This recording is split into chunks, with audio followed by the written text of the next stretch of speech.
My name is Todd Simmons, and I'm head of design for Wolf Olins. And I'm Albert Shum. I lead the Windows Phone design team. And you are working together, in what way?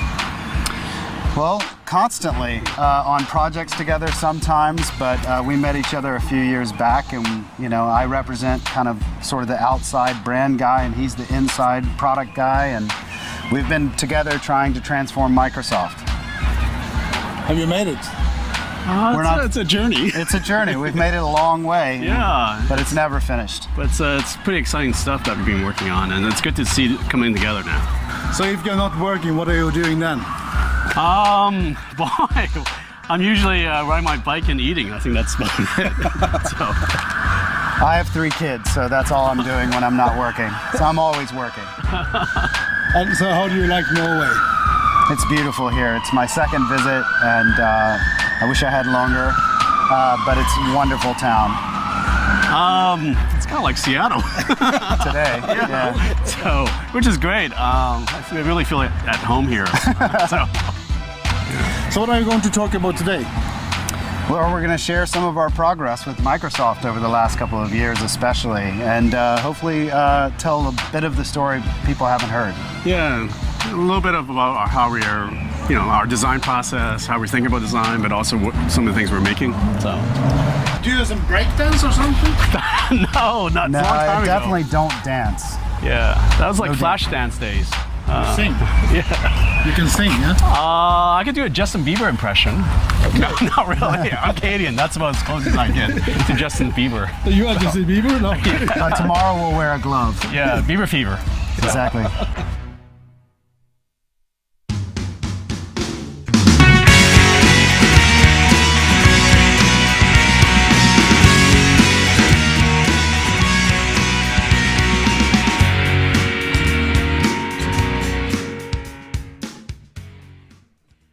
Hello, Oslo.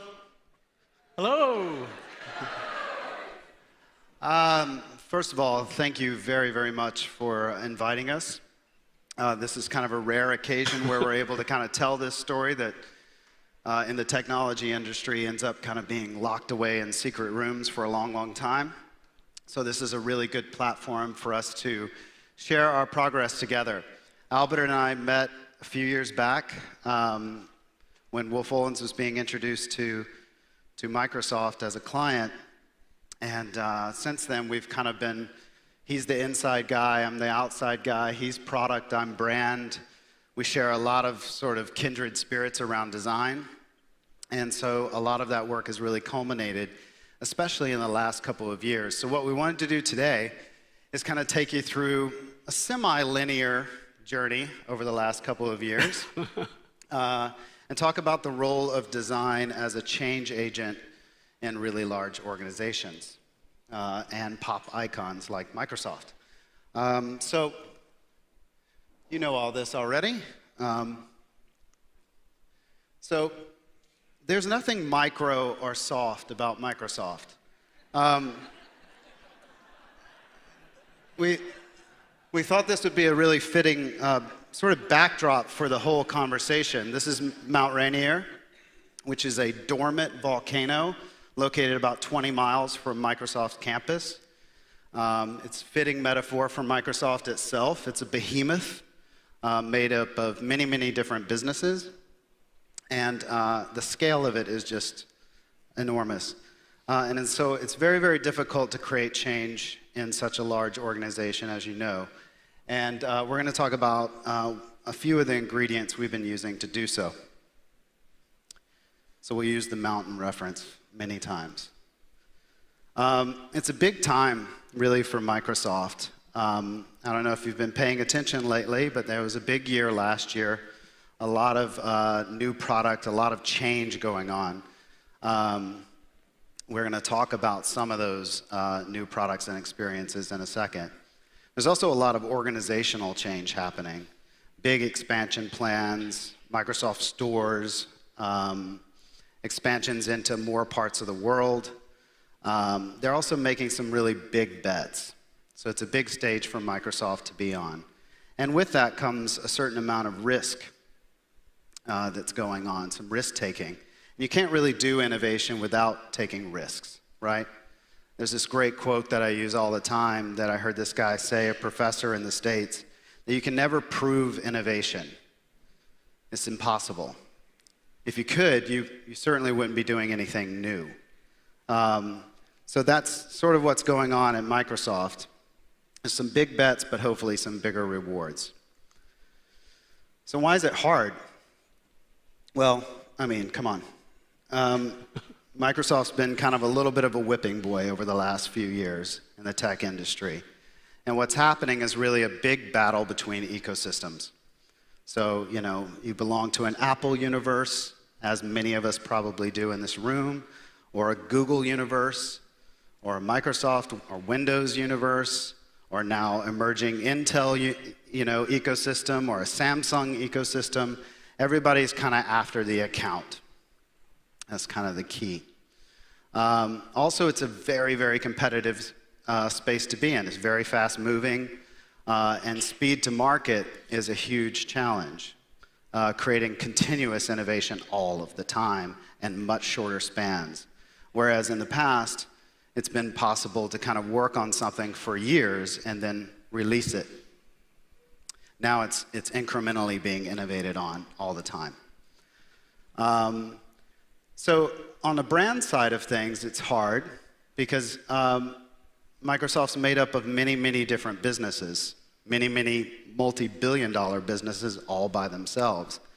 You know, any one part of Microsoft as a standalone business would be one of our biggest accounts at Wolf Olins. So to take on reimagining Microsoft systematically and simultaneously across all those consumer brand experiences at the same time is an enormous ambition. You know, other things we've learned along the way is it's also a very expensive thing to manage all of the brands at Microsoft. It takes a lot of investment of both time and money, and that we've been able to kind of use design to figure out ways to kind of save that and put the money back into the innovation of the product itself. Lots of agencies are involved, and that should also be said right out publicly that we represent thousands of people at Microsoft. I represent probably hundreds of agencies working with parts of Microsoft. It really does take an army to kind of create the amount of change you need to make in companies like this. You also have this sort of psychological thing when you meet people. You know, when we first met Microsoft, and this has changed radically over the years, there's all this sort of mixed self-esteem, you know, and strong cultures make great products that ultimately the consumer is the beneficiary of. But we would hear things like, I don't know, you know, it's Microsoft, you know, like, as if it was just an arduous task to do new things. So we've been trying to break down that stuff.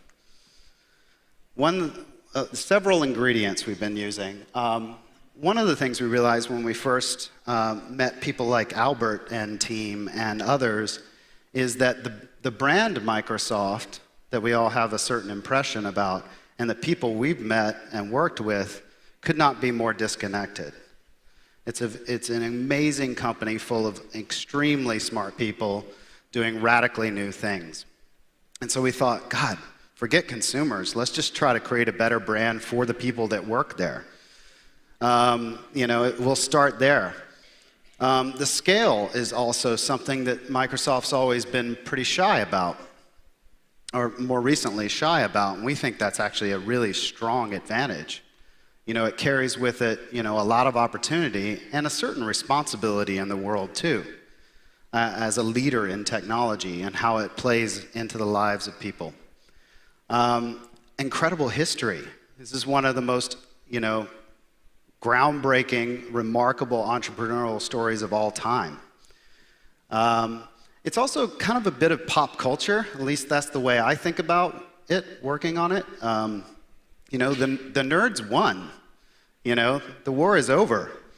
You know, it's not, you know, it's not just Tom Cruise on the cover of a Vanity Fair anymore, you know. It's technology leaders, it's innovators, it's CEOs, some of them, you know, less than 25 years old. So it's a piece of that culture. It's kind of the beginning of that culture. And it always helps to work with an underdog, you know. Maybe not so much in a financial sense, but in a brand sense. So the other thing, and we're going to talk a lot about today, is the role of design. All facets of design. And with the kind of latest wave of products coming out just now from Microsoft and continuing on this year and next, there's a real product story there, which is frankly where a lot of the brand really lives. So there's a lot of change going on, a lot of momentum. So this is kind of like, from a Wolf Olins perspective, working with lots of different different companies, multinationals, startups, all industries. Microsoft is sort of like the Super Bowl of branding assignments, not the least of which because of the scale of the ambition. But having said that, it should be said that brand and marketing and things like that can't do a whole lot in technology. There's a very little small sliver of the pie that we actually have to affect. Product is key. If your product is good, your brand is good. If your product sucks, you suck. And in the age of the internet, your brand is only exactly what someone says it is. You can't define it and push it out. It's exactly what people say it is at any given time, right? But the good side about that is you can change that impression as quickly as you made it. So with that, it's not like we're selling jeans, where there's a high margin for brand and design to play in a more commodity market. This is different. So we're going to start our presentation at the product level, which is where most of the brand lives. Thanks, Todd. So for me, that's my passion. I love making products, and for me and the team, making products is not about just designing something. It's really about solving problems and using design to help you solve a problem. And for Todd and I, we've been collaborating for 4 years, and I've been at Microsoft for 5 years. And I came from a place, I used to work at Nike for 11 years, where design, product, brand, it was all just one. So it was never like, hey, let's go make a product and then give it someone to go build a brand. It's one and the same. And that's what's so special about our relationship with Todd and how we work, that it is about bringing that story together to create that holistic product that delivers on the promise of your brand. So my team is very similar to, I'm sure, your studios or studios here in Oslo, Norway, around the world. We have about 80 people working on building the best phone that we can. Interaction designers, visual designers, motion designers, design researchers, really trying to figure out what our customers' needs are. Just focus on solving their needs, create scenarios, create features, and build it. And work with great partners like Nokia to deliver that in a product that our customers will want. And the things that inspires us are similar to things that inspires a lot of designers. Just good design. Understanding what good design is probably the thing that a lot of designers debate about. But for us in the studio, on the team at Microsoft, we've been very focused on trying to understand what makes Microsoft design. And come up with a set of, I would say, design principles that allows us to not just create a great phone, but also create a great tablet, a great PC, to a great TV experience. I think that's the key for delivering good design. It's to understand what are the principles that drives you. And if you actually have a set of principles and deliver on it around a customer's needs and create that product and build it all together, then hopefully you have a product your customers want, and your brand will continue being hopefully enjoyed and loved, and that's ultimately what's it about. It is creating that consumer demand for your product. And in some ways, it wasn't that easy. I made it sound like, oh, we just come up with some principles and we just make it happen. This is when I started working on the phone. This was literally in 2008. This was the state of design on our phone, and my and the team's challenge was, how do we take that and make it more relevant? And like I said, it is taking our designs, but creating a set of design principles that allows us to create new experiences. And today, and just I would say last holiday, we've been able to show how that design system comes to life in many products, not just the phone. And here's a little, I would say, a little video that shows how that experience comes together.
So in 5 years, we were able to come from this to that.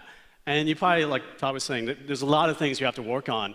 But the most important thing, at least for myself and the team and the team at Microsoft, was what are your design principles? And if you have a team, if you have a product you're working on, I strongly encourage you, write that down. I think that's probably the key to understanding what your design is about and what makes good design for you and your team and your brand.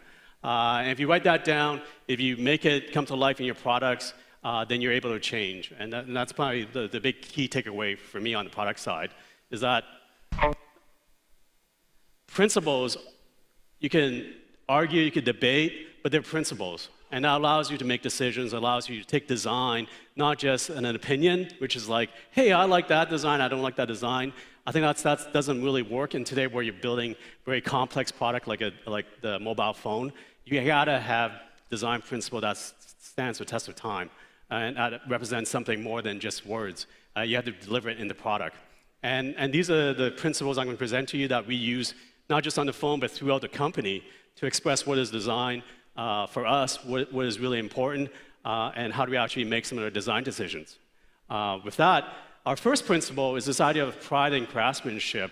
And I think that's probably as Todd was saying, we've had a lot of setbacks or start and stop where how do you make things that are durable, reliable, but really work well? And that takes a lot of work.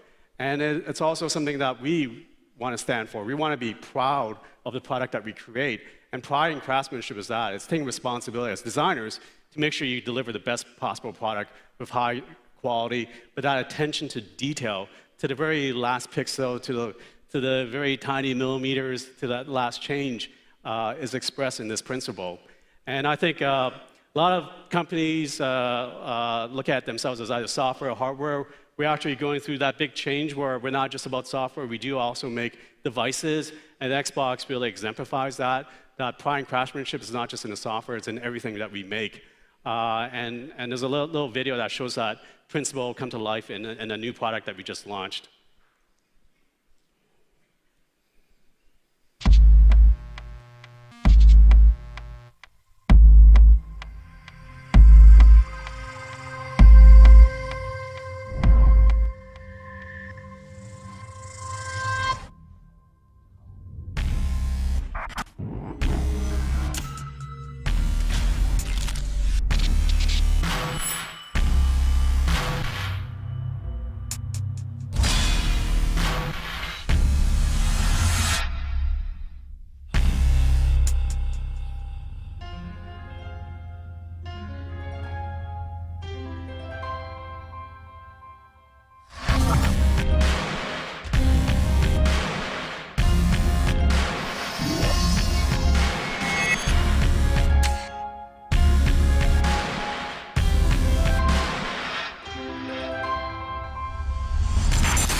So that was pride and craftsmanship, and you saw from the Surface tablet that the material to the construction to how the keyboard clicks in, those are the details that as designers we think really hard about, and that's a really important principle for us.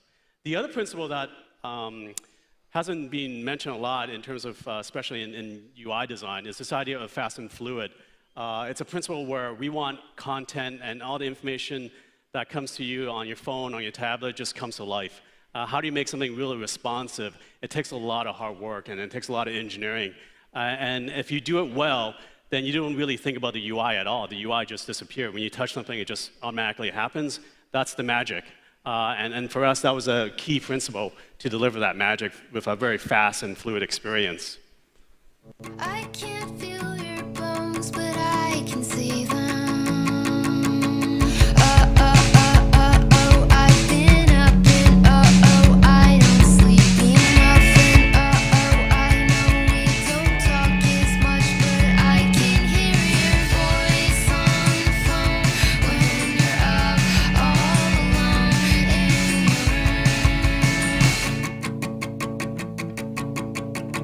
room.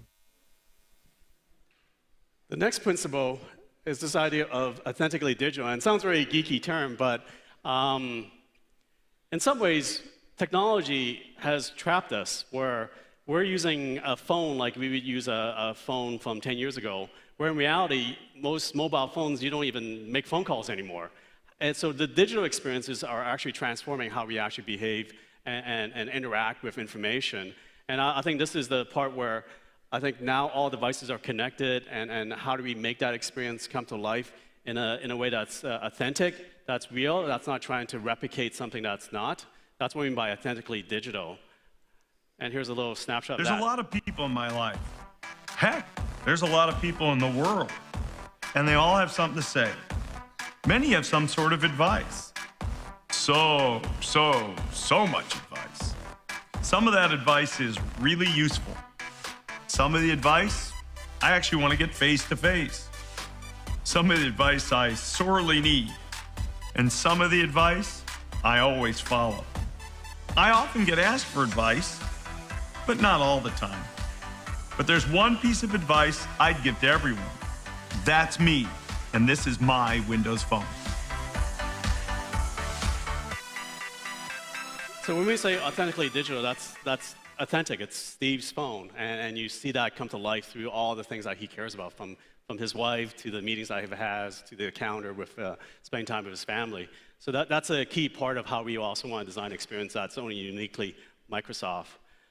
The next principle is it's an idea that I think it's really expresses almost the way I think I see Norway and design in here, is that do more with less. How do you take what you have and strip away all the clutter, strip away all the things that you don't need, and just focus on the experience.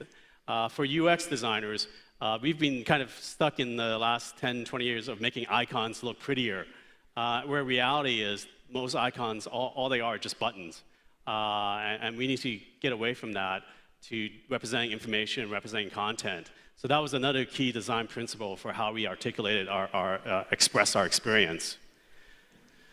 I think the last principle is probably the most important one, which I think Todd will go into more, is that for a long time, Microsoft was a company of many different companies.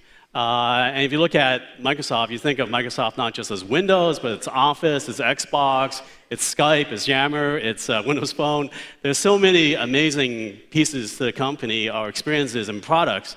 How do we bring that all together and make it work? I think that's the key to the challenge that Todd laid out, is to work as one, to win as one, and bring the best of all of us together and deliver on a product experience that works seamlessly, holistically, and works well with not just Microsoft, but with our consumers' lives, work out with partners, with all the services that you love and you used to, bring it all together and work on many different devices. I think that's the last principle that we really been focusing on.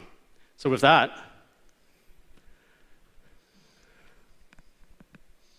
I think I missed the translation there. oh, it's a Verminky, right? Yeah. We're not going to do any of that today. No branding. Sorry.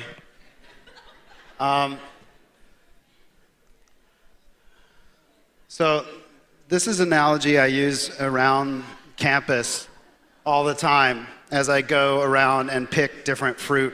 It's not fruit salad, actually. It's a fruit salad. We're making a fruit salad. So Apple, okay, they created the fight, you know? The difference between Apple and Microsoft is significant, actually. Apple, you know, it goes back from the sort of beginnings of the company, you know, makes apples. Everything is an apple. Microsoft is a little bit more complex as a business. And I sort of describe Microsoft as the bowl, actually. And all of its different products and audiences and experiences are the fruit. And so you have to go about designing an ecosystem that's like that. And we tried from the get-go to like remove this idea that we were building sort of a monolith. That's the last thing Microsoft wants to be and the last thing that it is. One of the superpowers going on right now is design. I mentioned earlier as a change agent. And I mean, and I say this all the time, design with a capital D. So everything from industrial design, interaction design, graphic design, organizational design, behavioral design, you name it, design is having a really, really strong impact in this company. And it's because it's turned out that in a company of companies, those companies are split into two distinct groups, sales and marketing and engineering. And so an engineer comes up with an idea for a product, develops it, turns it over to marketing, they put some brand at the end of it, and pushes it out into the market. These are kind of different psychologies, really. And if you bring up marketing to an engineer, they're like turned off. If you bring up engineering to marketing, engineers don't know anything about marketing. So design has actually become a vocabulary that both sides can understand, speak, and benefit from.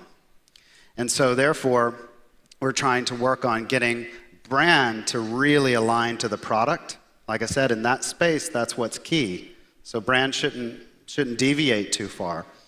But also brand is coming around to kind of inform what the products are before they're even invented, based on principles like Albert mentioned, and different work streams we're doing. And we call that whole approach Brand OS. So if you're working with a bunch of engineers that think brand is a bad word, so, you know, it's best to just never say it. Never say design if that gets in the way. Talk about operations, talk about time to market, talk about other things design can affect. We call it Brand OS because as we sat down to kind of think about this ecosystem, we thought of it as an operating system all by itself. So the thinking is, think about the users of the brand. All around the world, there are thousands of agencies and individuals that have to use what we're about to kind of go and create to make things in the world. So how do we build systems just like a user experience, you know, in a PC operating system for how to manage brand and save time and put time back into people's day and save their wallet too. So how do we do that? Well, before I play that. So this is all a huge ambition. It's all about a reimagining of Microsoft, and it kind of has to start somewhere. So we postulated that it was because all of these experiences were coming together, especially in the Windows framework, it was going to become really, really clear in the new interface which brands were broken, which ones were driving equity back to Microsoft, or how schizophrenic, essentially, the organization going to market can look. And so we painted sort of a different picture. This is from a couple years ago. Let's go back.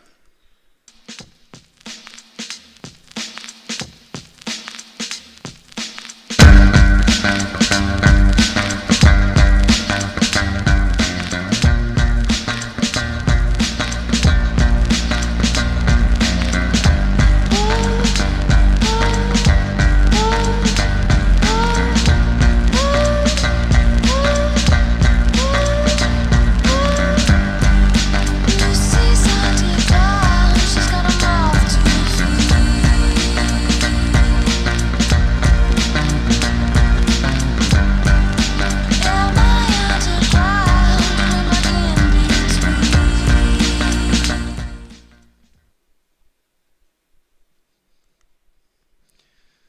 So what that really just shows is just a sketch, was what one-handedness or a Microsoftness across things might look like. We weren't trying to create a kind of monolithic top-down master brand strategy. It was more of a sort of Nike model, actually. We thought about Nike, and when you experience the Nike brand in whatever form you may experience it, there's always a Nike-ness, right?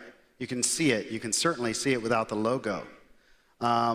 But, you know, LeBron James in basketball and Tiger Woods in golf are two very, very different things, and they come to life in a different way. So we were looking for what's that kind of codified Microsoftness that we can bring across everything, but still allow some flexibility and individuality at the individual brand level.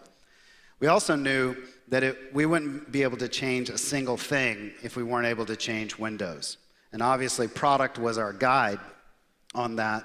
But Windows is kind of almost a proxy for Microsoft. It's the head that wags the tail, if you will. So it's not all of Microsoft, but it's a big, substantial chunk of it. And it is the delivery mechanism of the whole Microsoft ecosystem. So we had to start there.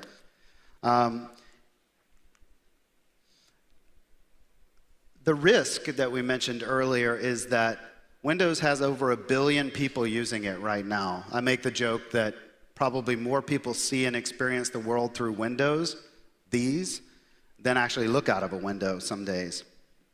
That's an enormous audience. It's a great opportunity, but it's also a big risk.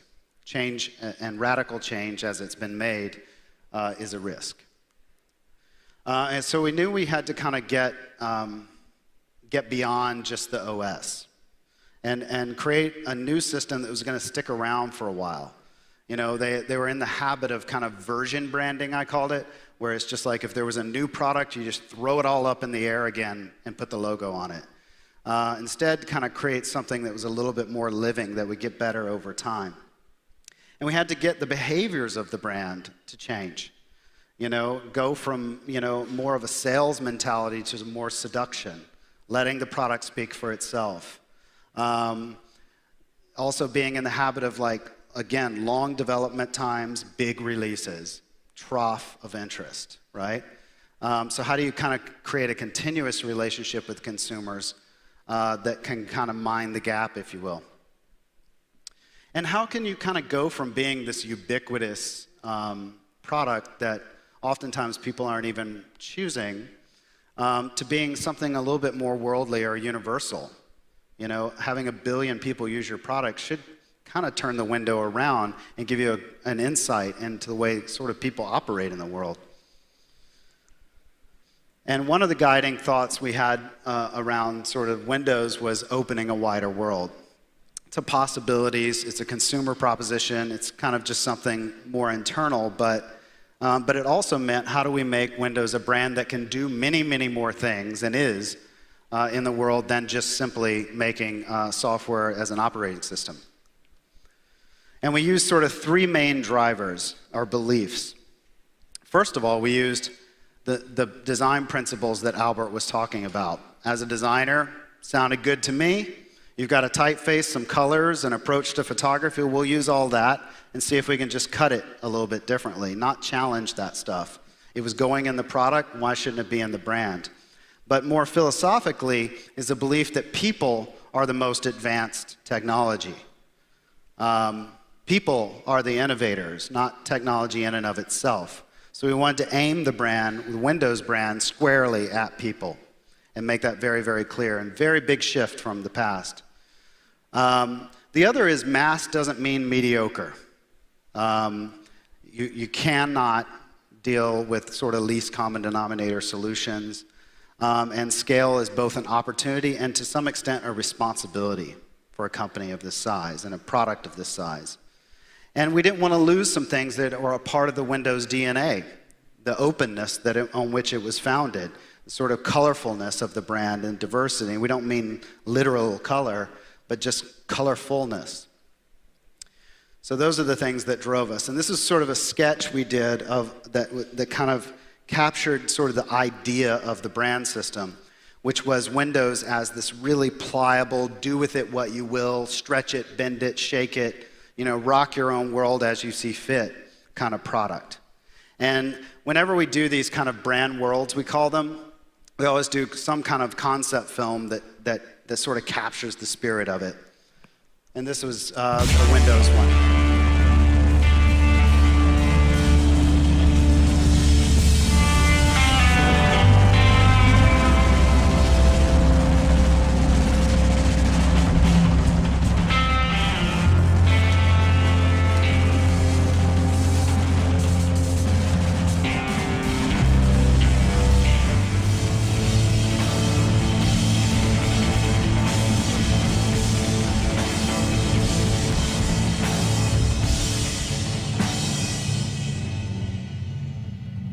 So that was sort of the mood.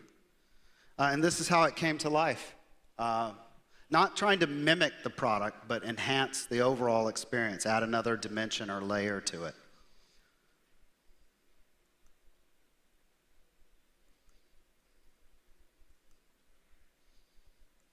Lots of different ways to use it. Another thing is photography was a huge element. We work with Todd Selby. His book's all over Oslo right now. He's a good friend. Pick up his book. It's great. It's a cookbook, too. And we traveled the world. We've done 10 cities. We'll probably be in Oslo again later this year. Just taking film and video of people and their lives. You'll see very little product being used. We've sort of separated product so it can be a hero from people, rather than having forced shots of people hunkered over laptops, which is pretty much what we look at every day. We worked with Color and the Kids to create the new Windows 8 packaging. And of course, no brand system would be complete without enormous sets of guidelines. But beyond that, this is a tech company. So another mechanism among others that we used is we actually created an app, a Windows-based app where you could actually learn how to use the system and create a campaign on the fly. In fact, there was sort of a gaming competitive element to it as well. This is the launch in Times Square in October. This is from a launch of Nokia and Windows Phone in London, where a building was used as the Windows interface with dead mouse spinning. Now we're looking a lot at how to extend that vocabulary into 3D and retail environments. A lot of work kind of happening here just now. A lot of engagement projects too. This is UCrew. It's a university ambassador program. We created a program called Upgrade Brigade that put these ambassadors on in partnership with a bike company to kind of be a rolling IT on campus, going wherever you needed, creating scavenger hunts so you can kind of meet new friends if you're a freshman, to creating physical experiences where you might bring other Microsoft parts of the technology ecosystem into it, like Skype, and watch like a surgeon perform a surgery. To cable management, headphones, speakers. Fresh Paint is a native app as part of the Windows 8 experience, creating identities, again, extending the system into the product. Visual Studio's the development suite that developers use to write things to run on Windows. And then along comes Surface. So the company labeled PC for so long decides to make their first computer. They've been making hardware a long, long time, but after so many years, they've never actually made a PC. So this is their first. It's a tablet. It's beautiful. When you click in an attachable keyboard, it becomes a laptop. It's got a built-in kickstand. It's incredibly well designed, inside and out. In this case, for this particular brand section of the Microsoft portfolio, we emphasize the product as a hero and kind of simultaneously match that with what we called sort of graphic language, sort of a 50-50 hardware and software coming together. Now you have this whole one Microsoft complete delivery mechanism for the ecosystem.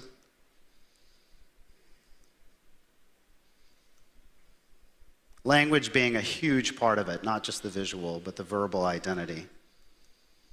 This is a launch in New York. It's the first one sold.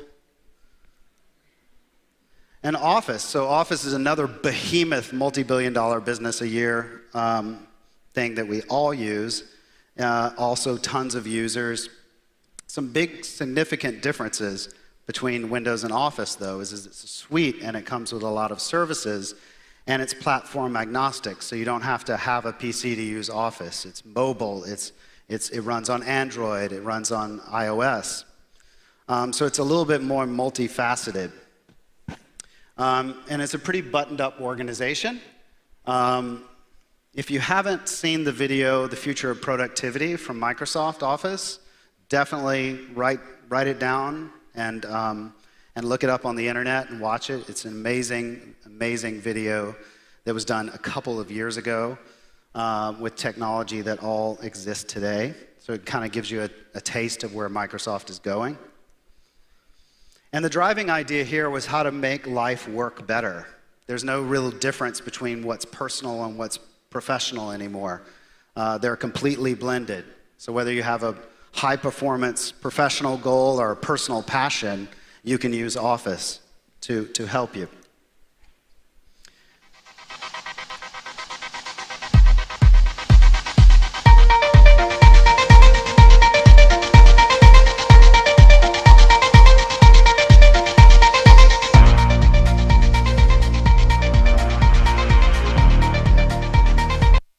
I'm going to skip that just for a second, but the idea was your office is anywhere but the office, and I think most of us can attest to that. So I want to show how the identity extended for Office, which was very verb-based. We called it Verb, and it was very typographic, and it was all about creating almost these active verbs that came out of everything you could do with the entire suite of Office, and kind of using those as the kind of advocation or anchor of the brand identity. So it's not meant to look like Windows. It's meant to be more of a close cousin than a twin.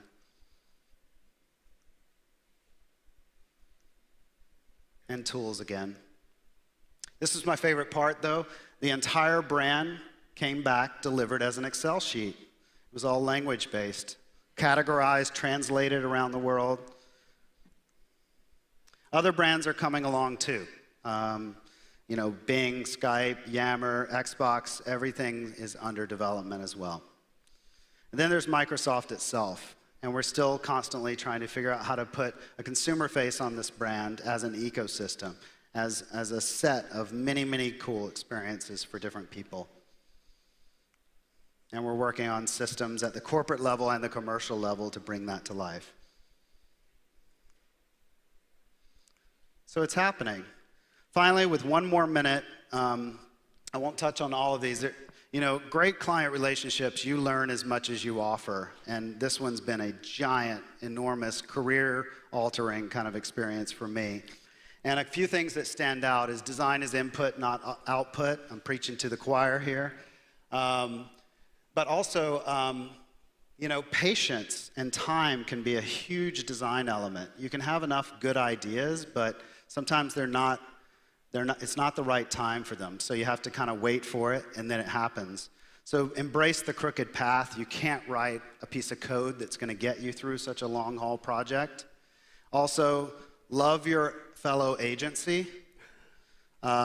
It's kind of, you know, we all are allergic to that. We kind of grow up that way. We think very individually. But other agencies are really what's required to do things at scale. And finally, if you're not making anything, you're not making anything happen. So the importance of design has never been higher. That's it. That's cool.